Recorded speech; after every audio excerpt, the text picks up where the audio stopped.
जी बिस्मिल्लाहिर्रहमानिर्रहीम अस्सलाम वालेकुम वरहमतुल्लाहि वबरकातुहू। मेरा नाम है डॉक्टर मोहम्मद मुज़म्मिल हसन। एक नए सेशन के साथ आपकी खिदमत में हाज़िर हैं। डेयरी पे ये पिछला एक डेढ़ हफ़्ता काफ़ी भारी गया है जी, और जितने मैसेजेस रिसीव हुए हैं वनडे की कीमतों के हवाले से, फार्मर बड़े परेशान हैं।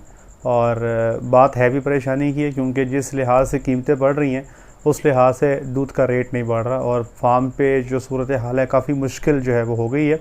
तो पहले तो एक चीज़ आप पे क्लियर करना चाहूँगा कि ये जो वनडे के रेट बढ़ रहे हैं, इसमें जो वनडा कंपनियां हैं इनका कितना का रोल है। और अक्सर मैं फ़ेसबुक पे ये पोस्ट देख लेता हूँ, अक्सर जो लोग हैं वो वनडे वाली कंपनियों को बड़ा बुरा भला कह रहे हैं। और एक साहब ने तो ये भी लिखा हुआ था कि वनडे वाली कंपनियों को चाहिए कि फार्मर का वनडे का रेट बढ़ाने के साथ साथ कुछ मुलाजिम रखें जो फार्म पे जाके फार्मर को जूते भी मार के आया करें।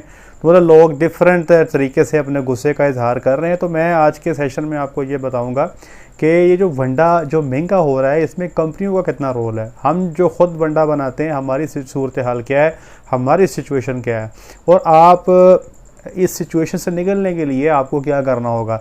अच्छा, आपको याद होगा वो लोग जो चैनल को रूटीन से देखते हैं, आज से एक महीना पहले मैंने एक सेशन किया था जिसमें मैंने आपसे ये अर्ज़ किया था कि जितना जल्दी हो सके आप चीज़ें कुछ अपनी पास ख़रीद लें। जिसमें मैंने कहा था कि मकई का दाना ख़रीद लें, चोकर की मैंने बात की थी वो ख़रीद लें, साइलेज की मैंने बात की थी कि वो अपने पास रख लें। इसी तरह जो सोयाबीन है उसकी मैंने बात की थी कि वो भी अपने पास स्टॉक कर लें। वो मुझे पता था कि ये चीज़ें आगे जाके ना कंट्रोल से बाहर हो जानी, और ये चीज़ें होनी शुरू हो गई हैं। अच्छा, अब मैं बताता हूँ सबसे पहले आज के जो आइटम्स के, जो रॉ मटेरियल के, जो वनडे की आइटम्स के रेट हैं वो क्या हैं। आज की डेट पे जब मैं ये वीडियो रिकॉर्ड कर रहा हूँ तो ये 20 सितंबर 2022 जो है जी, ये आप कह लें। और जो दिन है वो आज पीर का दिन है जी। सोयाबीन मील का आज का रेट है जी 190 हाई प्रो का और 185 लो प्रो का। तो आप 185-90 पे गेम आ गई है। कैनोला मील जो है वो 124 से 136 रुपये, डिपेंडिंग अपॉन के आप किस क्वालिटी का ले रहे हैं, ये इस वक्त रेट चल रहा है। ग्लूटन जो है ये अमूमी तौर पे, ये मुझे याद है जी 2200 की बोरी हुआ करती थी, बड़ा लंबा सा 2200-2300 की बोरी चलती रही है। आज ये बोरी 2800 पे चली गई है। तो ये तकरीबन 56 रुपये किलो जो है ग्लूटन भी हो चुका है। मकई का दाना जो इस वक्त ग्राइंड करके हमें पड़ रहा है, वो अब अमूमी तौर पे तो लोग इसको 70 रुपये किलो बेच रहे हैं, 2800 रुपये मन दे रहे हैं। लेकिन हमारी जो ख़रीद है वो इससे भी ज़्यादा महंगी है, हमें वो तकरीबन 2900 के करीब पड़ रही है। जो हम मक्की ख़रीद रहे हैं वो हाड़ू मक्की है, जो पीछे बहारिया मक्की थी उसका रेट थोड़ा सा आपको ज़्यादा पे करना पड़ता है। तो डायरेक्ट फार्मर से ले रहे हैं, लेकिन फिर भी जो है ग्राइंड करके हमें 2900 पे पड़ जाती है। तकरीबन ये आप 72-73 रुपये कह सकते हैं कि उसकी कॉस्ट हो गई है। और जो शीरा है, जो सारे वनडे वाले किसी ज़माने में वनडे की कॉस्ट को कम करने के लिए इसको डाला करते थे वनडे में, तो आज शीरा भी जो है वो 53 रुपये पे जा चुका है। अगर आप सिर्फ शीरा ही लेने चले ना मार्केट में, तो 2000 से ऊपर का मन मिलेगा आपको। 2120, 2100, 2150 का एक मन शीरा ही मिलेगा आपको, ठीक है जी। फिर जो रेप सीड मील है वो 80 के राउंड अबाउट है। लेकिन रेप सीड मील का प्रॉब्लम ये है कि इसमें कुछ केमिकल्स होते हैं, जिसमें एरोसिक एसिड है मेन, एक और भी है। तो वो जो कोड़े होते हैं ना, जानवर शौक से खाता नहीं है, रफड़ बन जाता है। अच्छा, सोडा जो है वो 112 पे जा चुका है। बाकी जो सप्लीमेंट्स हैं वो तो आप छोड़ ही दें ना, वो तो बहुत महंगे होंगे। बहुत सारे फार्मर ऐसे हैं जो सप्लीमेंट्स का इस्तेमाल तर्क करते जा रहे हैं। अब अमूमी तौर पे फार्म पे लोग DCP, मिनरल टॉक्सिन बाइंडर और ये बफर ही यूज़ कर रहे हैं। बाईपास फैट्स बहुत सारे लोग छोड़ चुके हैं। इवन के मेरे कुछ फार्मर तो ऐसे भी हैं जो ग्लाइकोलिन को भी इस्तेमाल करना नहीं चाहते, ग्लूकोज प्रिकर्सर जो हैं, क्योंकि वो कहते हैं ना जी कि सिर टकोते लत्तां नंगियां, जे लत्तां टकोते पैर टकोते सर नंगे। एक मुहावरा है कि जब आप चादर सर पे लेते हैं तो पाँव नंगे हो जाते हैं, जब आप पाँव पे चादर लेके जाते हैं तो आपका सर नंगा हो जाता है। तो इस वक्त ना डेयरी पे सूरत हाल ये है। तो इस वक्त की सूरत हाल में जो वनडा हम फार्म पे बना रहे हैं, जो हमारी अपनी फार्मूलेशन है, आप देख लें कि वो तकरीबन है 3700 रुपया मन पे जा चुकी है, जो हम बना रहे हैं अपने फार्म्स के लिए। जो फार्म पे हम खुद अपने जानवरों के लिए वनडा बना रहे हैं वो 3700 रुपया मन पे जा चुकी है। तो ये जो वनडे का रेट जितने भी कंपनियों ने महंगे किए हैं, देखें ये आपको समझना पड़ेगा। जो महंगाई है ना जी, ये इस वक्त यूनिवर्सल है, पूरे पाकिस्तान में ही ऐसे हो रहा है। आपका आटा देख लें महंगा, आपके घी आपका महंगा, आपकी दालें आपकी महंगी, आपका पेट्रोल महंगा, आपका डीज़ल महंगा, ये सारी चीज़ें अफेक्ट कर रही होती हैं। फिर आपका डॉलर देखें वो कंट्रोल में नहीं है, तो ये चीज़ें इनका डायरेक्ट इफेक्ट है आपकी वनडे वाली चीज़ों पे भी। और देखें जी, कोई पार्टी कोई शख्स अपना नुकसान नहीं करता ना, जेब से डाल के तो कोई भी नहीं देगा आपको। तो ये कीमतें बढ़नी ही थी, अगर ये कीमतें नहीं बढ़ेंगी तो बैग की क्वालिटी में फ़र्क आएगा, वनडे की क्वालिटी में फ़र्क आएगा, और जब क्वालिटी में फ़र्क आएगा तो एक लंबा नुकसान होगा, एक बड़ा नुकसान होगा। बड़ा नुकसान क्या होगा? जानवरों का दूध भी कम होगा, उनकी सेहत भी ख़राब होगी। देखिए जी, वनडा सस्ता बनाना कौन सा मसला है? वो आप चोकर लें, उसमें फक मिला के बीच में यूरिया का तड़का लगा दें और ऊपर से शीरा फेंक दें, बेहतरीन क्वालिटी का हाई सीपी वनडा तैयार हो जाएगा। लेकिन बात यह है कि उससे जानवर को कुछ नहीं मिलेगा, आपके जानवर प्रेग्नेंट भी नहीं होंगे। अगर आपने अच्छी आइटम्स ऐड करनी है, प्योर आइटम्स ऐड करनी है, तो उसकी फिर कीमत है जो आपको पे करनी पड़ेगी। अच्छा, अब कुछ चीज़ें हैं जो मैं आपसे जिक्र करना चाहता हूँ। इस वक्त चूँकि बहुत महंगा है, आपका सोयाबीन मील 190 पे जा चुका है। बहुत सारे लोग इसका ऑल्टरनेटिव जो है वो ढूंढने की कोशिश कर रहे हैं। तो मैं अपना एक्सपीरियंस शेयर कर देता हूँ। हम किसी ज़माने में ग्वार मील का हमने इस्तेमाल शुरू किया था जानवरों की खुराक में। ग्वार मील जो है ये एक बहुत हाई प्रोटीन आइटम है, इसकी प्रोटीन भी तकरीबन 42% तक आपको मिल जाती है। सोयाबीन जो पाकिस्तान में अवेलेबल है कुछ 44-45% प्रोटीन पे चल रही होती है, तो ग्वार मील उसके आसपास आ जाती है। इसका अमाइनो एसिड प्रोफाइल भी निस्बतन बेहतर है। हाँ, सोयाबीन मील जितना बेहतर नहीं होगा, लेकिन बेहतर है। अच्छा, अब इसका प्रॉब्लम ये है कि ग्वार मील का रेट पहले बता दूं कि ग्वार मील इस वक्त चल रही है 105 रुपये किलो में। ठीक है जी, आज का रेट है। सोयाबीन आपकी है 190 रुपये किलो में।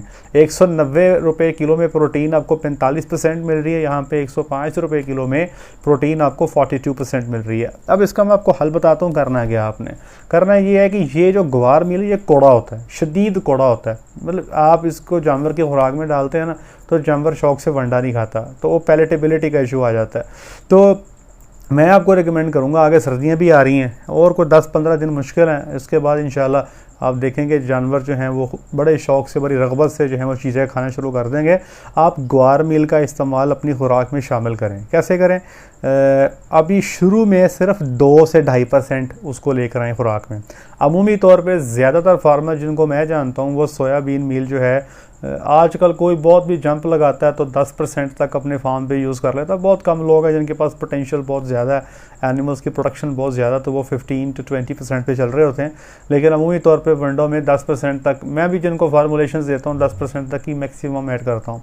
तो उस 10% में 2.5% जो है ग्वार मील शामिल कर लें। इसको आहिस्ता आहिस्ता हर हफ्ते के बाद 1% बढ़ाते जाएँ। पहले हफ्ते में 2.5%, दूसरे हफ्ते में 3.5%, तीसरे हफ्ते में 4.5%, और इसको बढ़ाते बढ़ाते आपने तकरीबन 5% पे ले जाना है। 5% आपकी ग्वार मील हो जाएगी और 5% आपकी सोयाबीन मील हो जाएगी। अच्छा, मैं आपको एक और अपना एक्सपीरियंस देता हूँ। 2019 की या 18 की बात है। आप लोग सुन के हैरान होंगे कि हम एनिमल की डाइट में 30% तक ग्वार मील को ले गए थे। ऐसे ही आहिस्ता आहिस्ता बढ़ाते बढ़ाते बढ़ाते 30% तक ले गए थे, और वो हैरान कुन तरीके से वो जानवर खाई जा रहे थे। लेकिन ये बहुत मुश्किल है, इस क्वाइट डिफ़िकल्ट, इसमें बड़ा लंबा टाइम, बड़ा लंबा दौरानिया जो हमें लग गया था। और आपको बाकी डेफिनेटली वनडे के फार्मूले को भी आपको बैलेंस करना पड़ता है। तो यहाँ पे फ़िलहाल के लिए अगर आप आधी सोयाबीन को ग्वार मील से रिप्लेस कर लेते हैं तो आप देख लेंगे कि 1 kg के पीछे तकरीबन 80 रुपये का फ़र्क है जी। तो अगर आप 100 किलो का फार्मूला बनाते हैं और उसमें आप 5 किलो सोयाबीन को 5 किलो ग्वार मील से रिप्लेस कर लेते हैं तो 400 रुपये का या 4 रुपये किलो का फ़र्क पड़ जाता है। मोटा मोटा बता रहा हूँ। तो एक तो ये स्टेप है। दूसरा जो है ना जी, बहुत सारे तजर्बे लोग करेंगे, लेकिन मैं एडवाइस करूँगा कि ज़्यादा तजर्बों में ना पड़िएगा। ये ना हो कि बाद में जानवर ख़राब हो जाएं। एक साहब ने मुझे आज सजेशन दी कि सर मैं सोच रहा हूँ कि मैं टुकड़े इस्तेमाल करना शुरू कर दूँ, वो सस्ते मिल रहे हैं मार्केट में। तो मैंने उनसे कहा भाई कि साफ़ टुकड़े जो है मार्केट में नहीं मिलते, उसमें फंगस लगी होती है, वो ख़राब होते हैं, वो बाद में आपके जानवरों के थनों के मसाइल बन जाते हैं। फिर वाइब बाती जिसको आप लोग कहते हैं कि मझ लाल हो गई तो गाँ ये हो गया, वो मसाइल बनते हैं। जानवर बच्चे फेंकने शुरू कर देते हैं, प्रेग्नेंट नहीं होते और नए कट्टे खुल जाते हैं। एक है शॉर्ट टर्म लॉस, एक है लॉन्ग टर्म लॉस। आप लॉन्ग टर्म लॉस पे चले जाते हो, तो इससे बचने की ज़रूरत है। अच्छा, दूसरे नंबर पे चूँकि इस वक्त महंगाई बहुत ज़्यादा है, इस वक्त बड़ी ज़रूरत है कि आपके फार्म पे सारे लोग जितने भी हैं छांटी करें। कलिंग के एनिमल्स को निकाल के बाहर करें। वो जानवर जो बिला वजह खुराक खा रहे हैं और खाई जा रहे हैं, प्रोडक्टिव नहीं है और आपको नज़र आ रहा है कि अगले 1 साल तक ये आपको प्रॉफिट देने वाले नहीं है, तो थोड़ा सा डिफ़िकल्ट डिसीजन ले लें, उनको कलिंग में डाल दें। अपने फार्म पे छांटी करके गिने चुने अच्छे जानवर रखें ताकि उनकी सेवा करें और प्रॉफिटेबल काउ जिसे कहते हैं ना, कि वो जानवर जो अच्छा है और जो प्रॉफिटेबल है। प्रॉफिटेबल गाय जानवर कौन सा है? प्रॉफिटेबल फार्म पे बच्ची होती है जी, आपको पता है कि उसने बड़ी होके जो है ये आपके दूध में आ जाना है रिप्लेसमेंट के तौर पे। प्रॉफिटेबल वो गाय है जो आपको दूध दे रही है और अच्छा दूध दे रही है। प्रॉफिटेबल वो गाय है जो प्रेग्नेंट है, ड्राई है या दूध दे रही है। हाँ, वो जानवर जो दूध भी नहीं दे रहा, प्रेग्नेंट भी नहीं है, किसी को थन का प्रॉब्लम भी है, तो इन जानवरों से जान छुड़ा लें, क्योंकि अब जिस तरफ डेयरी जा रही है ना जी, इसमें अब ये सिचुएशन है नहीं कि अब आप एनिमल की कलिंग ना करें। आप नहीं करेंगे तो ये जो कलिंग के जानवर हैं ये आपके फार्म के प्रॉफिटेबल एनिमल्स का जो है ये हिस्सा खाते जाएंगे और at the end of the day problems create होंगी। तो एक तो आज के सेशन में मैं आपको बताना चाह रहा हूँ कि ये जो वनडे के रेट बढ़ रहे हैं ये जेन्युइन है, इसमें कंपनीज का कसूर मेरे जो है ना नॉलेज के मुताबिक तो नहीं है। और आप ये जानते हैं कि मैं वो वाहिद बंदा हूँ जो हर सेशन में आके यही कहता हूँ कि अपना वंडा बनाओ, अपना बनाओ, लेकिन जहाँ पे जो बात दुरुस्त है वो मुझे करनी है। वनडे के रेट बढ़ाए बगैर गुजारा ही नहीं है, ठीक है जी। अगर आपने क्वालिटी देनी है, जैसे मैं बता रहा हूँ, मैं फार्मूला देता हूँ ना, तो लोग मुझसे कहते हैं कि जी आप सस्ता फार्मूला दे रहे हैं। मैं उनसे कहता हूँ भाई मेरे पास सस्ते फार्मूले नहीं हैं, हम क्वालिटी की चीज़ बताते हैं और जो क्वालिटी की आइटम है वही उसके पैसे लगते हैं। जो चीप आइटम है, जो सस्ती चीज़ें हैं वो है ही कोई नहीं है। सिर्फ चोकर लेने चले जाए मार्केट में 2000 का तो चोकर ही मान हो गया। तो अब आप बता रहे हैं कि कैसे हम चीज़ों को कंट्रोल कर सकते हैं। बस दुआ करें, अल्लाह करे पाकिस्तान में थोड़ी सी पॉलिटिकल स्टेबिलिटी आ जाए और अल्लाह करे चीज़ें थोड़ी सी इस्तेहकाम की तरफ जाएं, लोगों को और इन्वेस्टर्स का थोड़ा सा एतमाद बहाल हो, कुछ डॉलर की प्राइस कंट्रोल हो, कुछ पेट्रोल कंट्रोल हो, तो इंशाल्लाह उम्मीद है। डेयरी का मैं एक बात बता दूँ आपको, आगे मुस्तकबिल बड़ा ही खुशहाल है इंशाल्लाह। देखें क्यों, पाकिस्तान में ना जी फूड शॉर्टेज का मुझे लगता है कि बड़ा सीवियर इशू आने वाला है। उसकी मेन वजह आपको पता है, सैलाब ने कितनी ज़मीनें तबाह कर दी, सैलाब ने कितने जानवर तबाह कर दिए, लंपी ने कितने जानवर तबाह कर दिए। तो इस वक्त जो लोग काम कर रहे हैं ना जी, ये दूध नायाब चीज़ है अभी आपके पास, फूड सिक्योरिटी पे आप काम कर रहे हैं। आप देखेंगे इस साल शायद सर्दी के मौसम में ना दूध की शॉर्टेज नहीं, दूध की जो फ्लश आता है ना वो नहीं होगा, शॉर्टेज रहेगी, क्योंकि जानवर बहुत थोड़े हो गए हैं। तो आप इसको एक खिदमत के तौर पे भी समझिए। और वो लोग जिनके पास जानवर नहीं हैं, मैं उनसे रिक्वेस्ट करूंगा कि अगर आपके पास आपका फार्मर आपके घर में देने वाला दूध को महंगा कर रहा है तो आप उसको हंसी खुशी कबूल करें, क्योंकि अगर आप दूध की बढ़ती कीमत को कबूल नहीं करेंगे तो अल्टीमेटली फार्मर जो है वो उस बेचारे को अपना सेटअप क्लोज़ करना पड़ेगा। और अगर सेटअप क्लोज़ हो गया तो कल को ये जो महंगा दूध आपको ये भी अवेलेबल नहीं होगा। तो कोशिश करें कि चीज़ों को समझें। जहाँ पर बाकी चीज़ें महंगी हुई हैं, हर चीज़ पे इफेक्ट हुआ है, तो डेयरी पे भी ऐसे ही इफेक्ट हुआ है। तो जो कंज्यूमर है उसको भी इस बात को समझना चाहिए। आज के लिए इतना ही, अपना ख्याल रखें, दुआ में याद रखें, 5 वक्त की नमाज़ अदा करें। अस्सलाम वालेकुम।